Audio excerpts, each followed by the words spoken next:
Welcome to Constitutionalist Politics Podcast, aka CTP. I am your host, Joseph M. Leonard, and that's Lenard. CTP is your no muss, no fuss, just me, you, and an occasional guest type podcast. Really appreciate you tuning in. As Graham Norton would say, let's get on with the show! Welcome to another episode of Constitutionalist Politics Podcast. Joining me today is Marisa Simonetti. How are you today, Marisa? Good. How are you? As I said in the green room, a bit slow and tired, but but you know we'll make it through. I think we're all feeling it a little bit. I definitely am. Yeah, well, the weather here too has been up and down. Couple warm days, couple cold, windy days, rainy day. So that don't help. Yeah. It's what state are you in? I'm in Michigan. Okay. Oh, you're not far from me. I'm in Minnesota. We've had the similar. Right. Yeah. Yep. So, and I was joking yesterday, first day of spring, since give people an idea when we're recording, about that indeed. Not funny, Mother Nature, not funny. Supposed to be spring, huh? Sure don't feel like it. It's a prank. They're playing a prank on us. At any rate, let's start with the proverbial usual first question.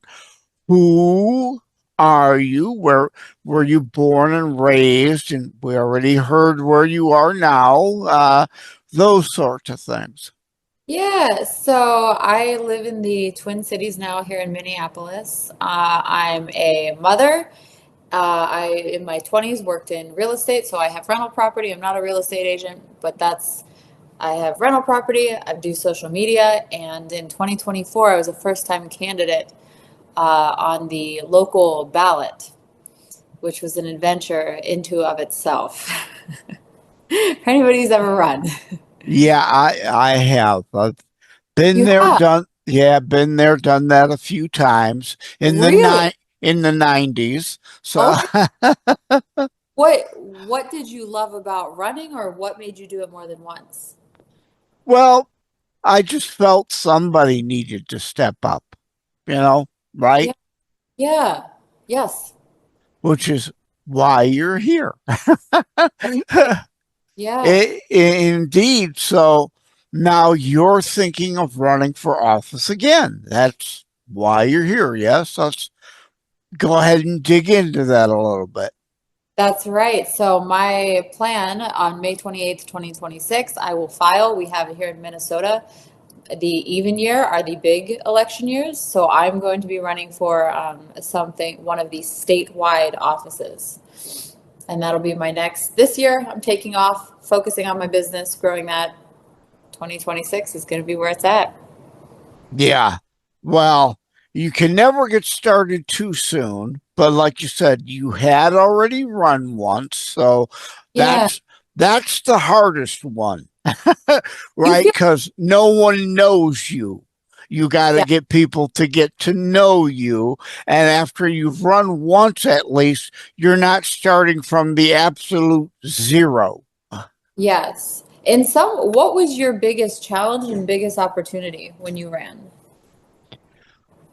Well, my biggest challenge was not actually necessarily name recognition because I had been involved in politics for a while before that. I've been involved in politics since 1978. So, Oh, wow. I've been involved, people knew me.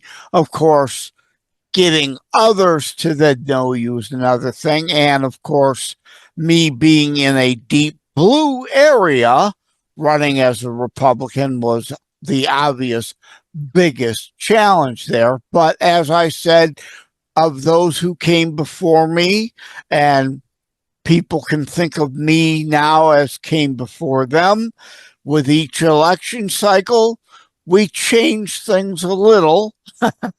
And Change things? well, the makeup of the area made it a little less blue each time. You know what I mean? So the new people moved in to change the demographics, or people cross lines? Yeah, just getting people to cross over more or less to Huh. understand that, hey, you've been voting that way forever and you're complaining things haven't changed. Well, what's the definition of insanity, as they say? Wow. And you guys got people to cross line. That is so hard to do. Yeah, yeah. And again, it takes time, it takes a lot of effort, but Yeah. I think things are again in that atmosphere where people are waking up to the fact, yeah, you know, maybe it's some things we're doing or not doing, Yeah. contributing to why things are not going the way we want them. And we've got to start changing things up a bit if we, right? Like I always say, I'm always about, I don't care what you're telling me, right? You know, the Rush, the Canadian rock group, the Presto album, show, don't tell. Show Yeah. me, don't tell me. I don't want to hear your garbage, frankly. What can you show me that tells me you actually stand for what you claim you're standing for, will do what you claim you're going to do, Yeah. not just empty hot air nonsense. Show me. Show Yeah. me some proof. It's that trust element. Does their words and actions align? Exactly. Yeah. And trust, respect have to be earned. And the only way that happens, right? Yeah, I'm tired of on both sides of the political aisle, some people saying the same stuff, but when it comes time to action, Yeah. right? I don't care what your supposed intentions are. What have you wrought? This Yep. is a Christian show. Shall be known by your fruits. Yes. I don't care if your intention is to put a unicorn in every backyard. What are your results? What have you got to show for your supposed efforts? And if it's to put a chicken in every pot, but instead there's a lump of coal in every stocking. This is long past Christmas now, but which is a misnomer. People wanted coal for Christmas because it meant they had something to burn to be warm with in the winter. But of course, today's standards, we think of, oh, you got a lump of coal? That's a negative thing, right? What have you delivered that I have? What is your record, Yep. especially when you've not been in office yet of any kind? What do you have to show that demonstrates how you will be if elected? I think that's one of the best questions, and I love that you're so pointed and direct because the most predictable way that you can know what someone will do is what they've done in the past. So my whole, Past past practice yeah, is not an absolute indicator of future performance, but it's a pretty good indicator. yep, yeah, unless there's some major thing that's going to change, right? There's a reason why there would be change. You can pretty much assume that what you got in the past is what you'll get in the future. So, I mean, from a lot of this stuff is you have to come from a business mindset. The position I was running for, Hennepin County Commissioner, it was primarily administrative. They set property taxes, and from those property taxes, you pay for things like the sheriff's department, county corrections. So you're involved in addressing crime, libraries, parks, kind of these valuable services. And my background throughout my 20s was business. I started from like scratch from making a bad business decision, bad partnership, got pregnant with my son, was at zero. And over the last, my son is 7 now. yes, 8 years have built up a very sizable portfolio that generates, monthly income, and I've done other business ventures. So from a business perspective, I knew I could wrap my hands around what the job entailed. I have a degree in psychology from the University of Minnesota. So everything is working with people, right? How can you get the best, bring out the best in people? Because ultimately, as a leader, you want to have the ability to bring out the best in people. As a single mom, I had to put my own life in order, right? If you find yourself as a single mom, something went wrong somewhere, and you have to recourse correct and reconsider what you might do differently and bring yourself from maybe a little bit of chaos to a place of peace. And that's not a like overnight thing. That's a multi-year journey, and you change the way that you think. So in terms of like fruit, you'll know them by your deeds. You look at Marissa 7 years ago, 3 years ago, even 30 days ago, I'm always improving, right? Every single day, things get a little bit better for me. So nobody's perfect. I'm still, spicy Italian lady, but things have really, my life is very good. Very good. Great friends, Yeah. relationships. It's good. All right. You mentioned I'm part Italian also. So, Are you really? yeah. Do you make Italian in Michigan. do you do you make gnocchi? I am not a good cook. I Oh, have so many other irons in the fire that sometimes I'm tired.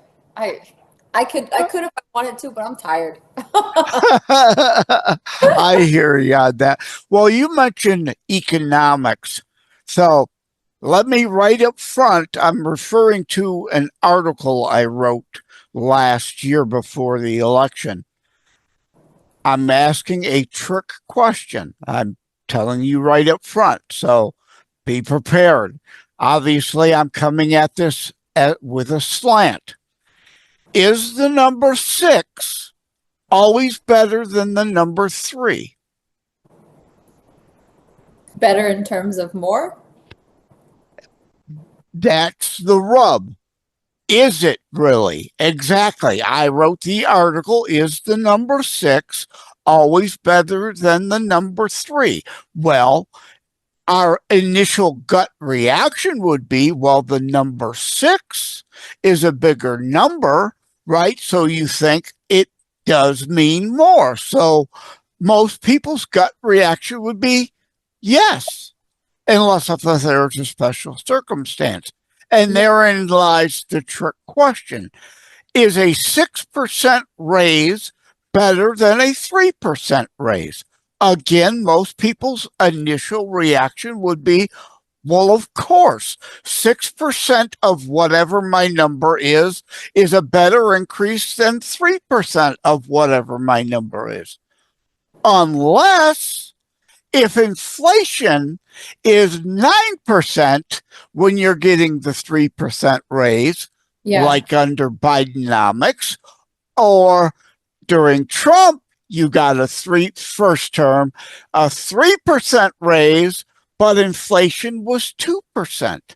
The 3% was actually a better raise because you were ahead of inflation, Yeah. right?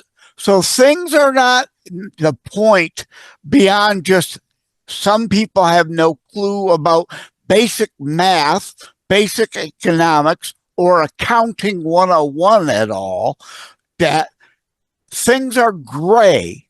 They're not always black and white. There's a lot of other factors, right? So you didn't know where I was going with that question. Now that I've said it, Yeah. you understand, right? Yeah. I'll tell you though, if I woke up with 6 kids instead of three, I'd panic. Oh, there's a good response. There's a definite case where 6 would not be better than 3, right?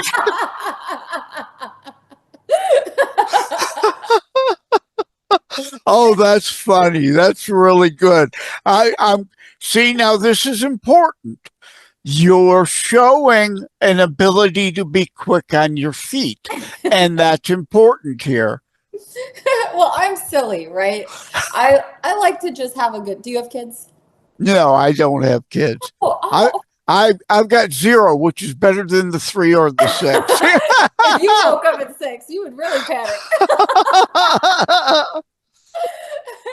Kids have a way, like my son is 7, I just have 1. And just being so light and genuine, and I'm really leaning towards like that. It's just such a beautiful thing, the innocence, the sweetness, the honesty to it, and drawing out those sides of my personality because it's fun to be around. Like when you don't take things too seriously and you do your best to enjoy life, and no matter what's going on, right, you might get ruffled, but you still try, and you look like, how can I have some fun, right? What would be a good time? Is it going to be Legos? Is it going to be this? It makes life more enjoyable. Yeah. Now, of course, a Christian show, a family value show. So I was joking. I had always thought that I would have children. It just never happened to work out that way. So, right. I also, though, as a Christian host, don't believe that the only purpose of life is self-perpetuation of the species. In my mind, if that were the case, there's no real meaning to life. Your reaction to that heavy thought? Yeah, finding your life purpose, and life feels kind of aimless if you're not operating from some sense of purpose. Yeah. How would you define what your life purpose is? Well, now it's dealing with this, of course. I've been on disability since 2004. So this is an opportunity to give me a chance to do something, and kind of it's my next political evolvement also. I can't do as much out there. I have chronic fatigue immune dysfunction syndrome, well as a host of other problems. Had leukemia, that's why the bald head. So Really? How I long didn't ago did you have leukemia? 2010, I like to joke. Yeah, I didn't choose the hairstyle, it chose me, right? So, yeah, I'm tired all the time. But and being on disability, I don't have the money either to be driving all over the place and attending meetings and rallies and speak at engagements and that. So I speak from as I joke, lifting the green screen, my ugly couch in the living room to the people this way. I can still reach. So indeed, I have a point and a purpose. And the whole reason I invented the term Christitutionalist, Christian, Judeo-Christian foundations of our nation, and its biblical roots, because many warp language, including the Bible, like trying to proclaim Jesus was a socialist. No, when he said we are to be our brother's keeper, that is from a loving standpoint, but there's a whole lot of tough love parts in the Bible too that people want to gloss over, right?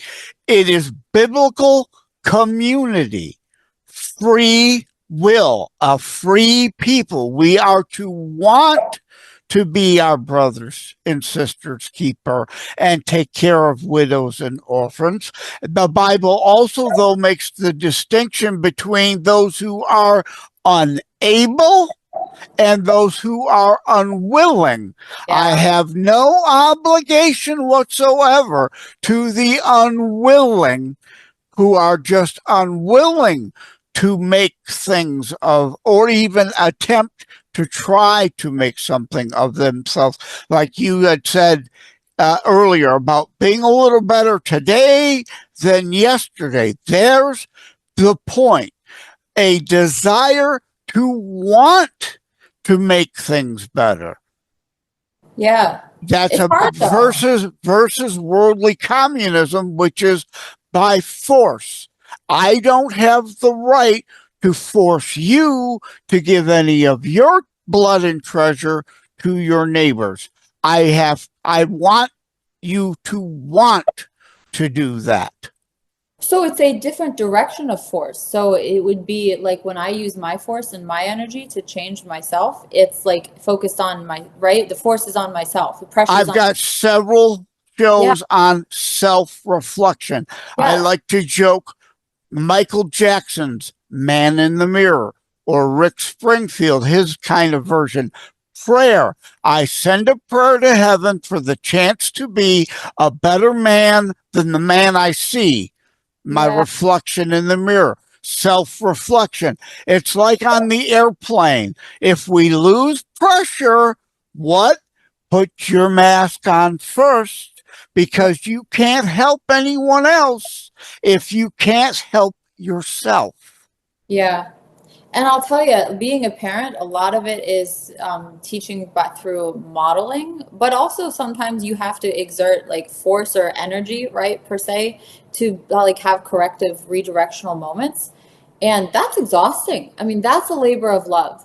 And so I think to have to do that for any other grown adults, I don't do that. That's exhausting. That's a losing battle. It's like I am who I am, right? And people either fit within the parameters and frameworks and like healthy boundaries that I have, or else I'll do the clean Right, wave. right. Yeah, and right. That's again the put on your oxygen mask first, or you're unable to help others. You have to be able to help and be good with what you are and what you're doing, or you're not in a position to potentially help anyone else. And as you said, and as I said, the difference between the unable and the unwilling, Yeah. reaching those and helping those that are able to be helped, not those that are just always going to drag you and everybody else down with them. How do we identify the difference? That's always a rub, because you've right, only God knows for sure our hearts. Yeah. And it is not judge not lest ye be judged. Matthew 7 really is, and there's more than just the 7 words, condemn not lest ye be condemned, right? Remove the log from thine own eye. We are to judge, the Bible tells us over and over, that people ignore on biblical standards and not be a hypocrite. But yeah, we can get things wrong because, as you said, we're human. We're frail. We're flawed. We're imperfect. We can make mistakes. And everyone is entitled to a bad day now and again. So Yeah. we have to be careful, right? Martin Luther King Jr., content of character. A first impression can be wrong. Yeah. How do you pick yourself up when you're having a rough day? What do you do to take control of your mind, right? Like take those thoughts captive. Well, I usually sit down and hit record and vent, right? As an outlet for the show too, right? Because, I, you know, you may not have meant to allude there, but again, to know thyself and to thyself be true, but others may be thinking and feeling the way you are, and sharing that alone may also be able to help others. Now, before I forget, I want to joke with you. I said in the green room I was going to joke with you about your name. Now, like when I write Joseph M. Leonard, so I did, I don't know if you watch Hannity at all. I think he's just a parrot. I don't waste my time because anything he says, some 10 other people will have already said it 10 times better than him. But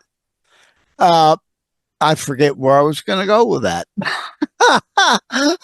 At any rate, yeah, I forgot now. I lost my train of thought. I hate when that happens. You were saying something fun. My name is Shauna Harris. Oh, right. Yeah. Yeah. The name thing, right? Joseph M. Leonard. Part of Hannity's shtick is the forgotten man and woman, right? The average person. That was people thought I was putting myself down, but others got it. My campaign slogan was vote for an average Joe. Huh. Right? The common man, the everyday man. I'm like you. I understand where you're coming from. And I wanted to joke with you about your campaign slogan. And again, I know it's not properly pronounced this way, but Simonetti says, vote Marisa. Right? A play on Simon Says. That's cute. I've never heard that. Yeah, there you go. You can Aw. use that, right, as a lighthearted moment. And again, it's important that we show we have a sense of humor and we have no business making fun of anyone else if we're not willing to make fun of ourselves. That's right. Some good old roasts. I went and had lunch every other Friday. I had go to my son's school and have lunch with him and volunteer in the lunchroom. And the one little girl there, all the kids in his class and they kind of know me and from the neighborhood. And the one girl, she thinks I'm cool, the older person, but she wanted to roast me. And you ever heard that little rhyme? You look like an animal in the zoo. It's just sweet. They're looking for it to interact and connect and Yeah. Oh, and you mentioned psychology, right? And Jesus said the poor will always be among you. That's not an economic statement. It's not a governance statement. It is a human nature statement, which lends to that point about the unwilling versus the unable. There will always be some who are unwilling to do much of anything. They're looking to coast, to skate, to get by. They're happy with little, and especially if others will always keep giving them things, they're happy to do that. So Jesus said that the poor will always be among you. I would question if they're happy or if they're comfortable. No, that's an important point of the point, right? As long as they feel bread and circus, I discuss on the show all this, as long as they got a little bread for their belly and enough circus distractions going on to keep them entertained, they're more than happy enough with what they've got. And again, that's that distinction between someone who's unable to make better of themselves versus someone unwilling. But you mentioned psychology, which brought this on, which then leads me to a psychology question. If you were a tree, what kind of tree would you be? I remember, I grew up in Pennsylvania, and it was within driving distance of Washington, D.C., and they have the Cherry Blossom Festival. And I immediately knew you were going there, yeah. You can picture it, right? Yeah. I was homeschooled, and so we did a lot of field trips with other families in our church. And that was one that we took. We went up to Washington, D.C. for the Cherry Blossom Festival, and just, you picture it, the beautiful trees. And I was younger, but they're like these little pinkish flowers, blossoms. That's what I'm picturing in my mind is what I remember. Yeah. And they're just beautiful. And then they turn into fruit. Yeah. And this is exactly why I joke with I don't script shows. Whatever weird rabbit hole opens up,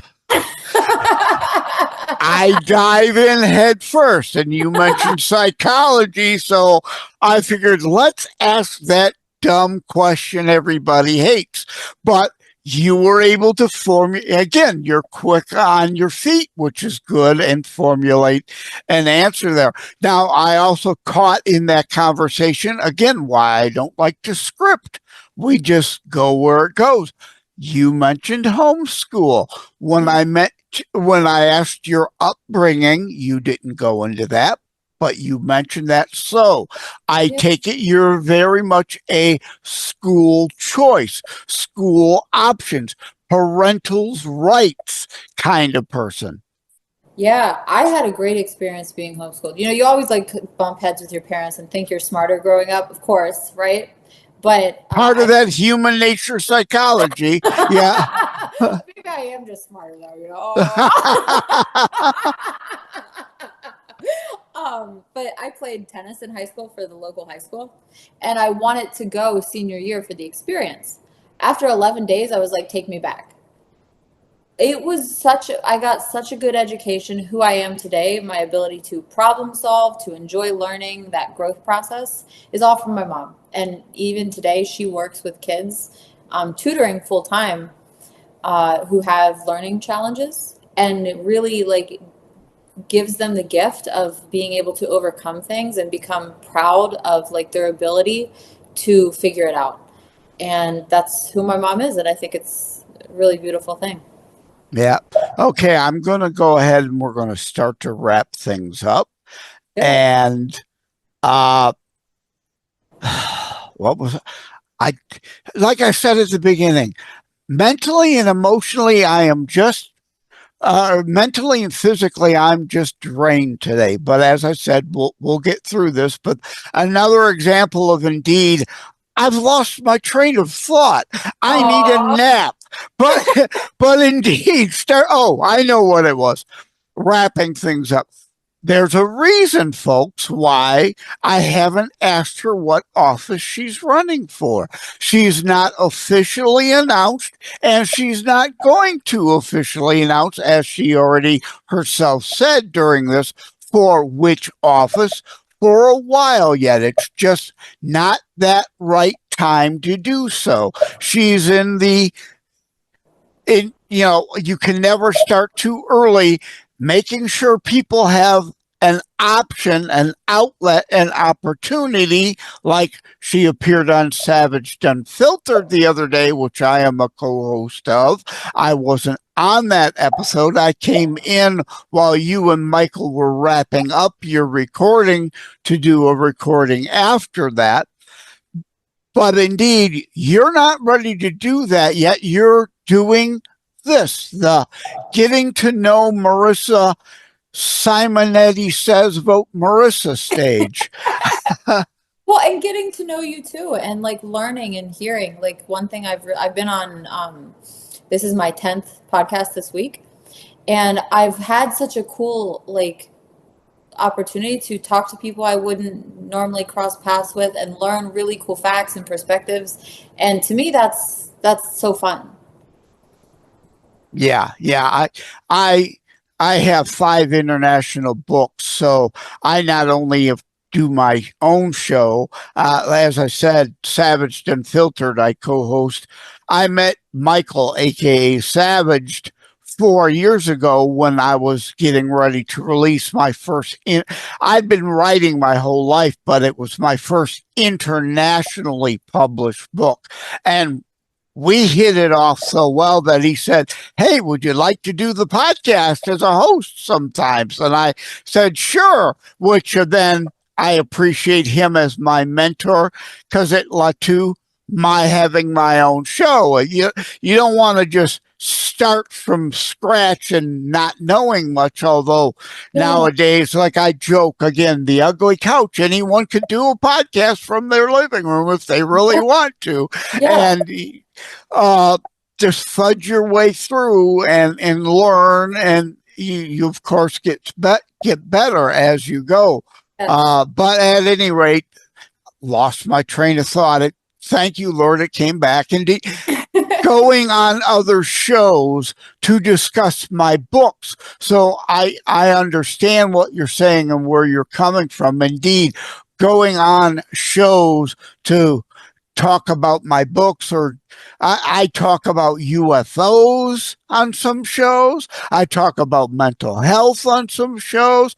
I talk politics on many shows. I've discussed movies on many shows. So yeah, it's a lot of fun being able to be on the podcast D, as the word I invented, podcast store. Right now, you're the podcast E side of things. Yes.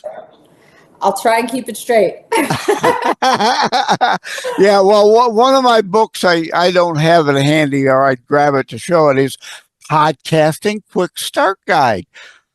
Ah, How to start your own podcast, low cost, low key, and then build from there. And it's that book that I invented the term, you could be the podcaster or the podcastee.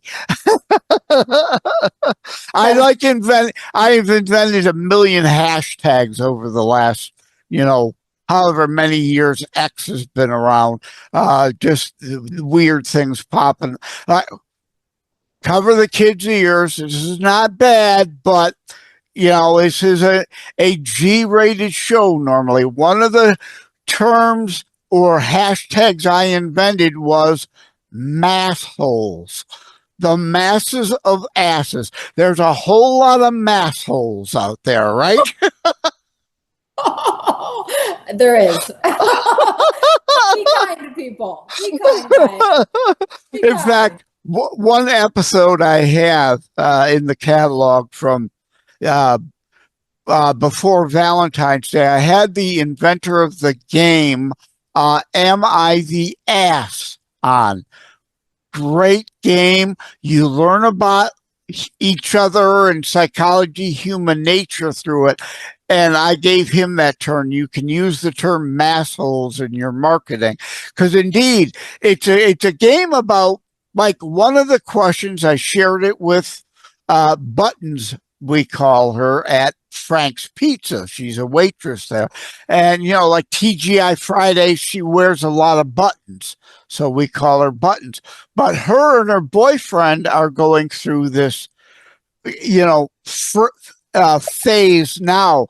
The one question I did look at and gave away was elope or big wedding, right?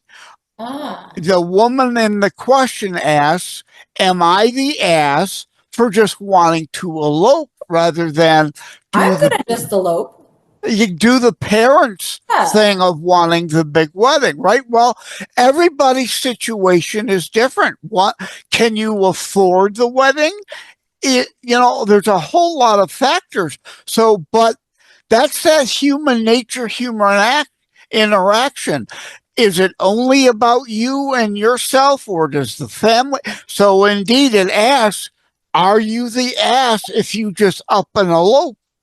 And that resonated with Buttons because it's the same thing. The parents pressuring for wanting a traditional wedding thing and their desire to not deal with that kind of stuff. Yeah. One day I'm just going to show up married. That's how it's going to work. That's funny. That's funny. Oh, that's funny. At any rate, I certainly never expected that I would go down that road with you. But, that's a family values question in a way there, right? Family, a sustainable partnership, and having children within that.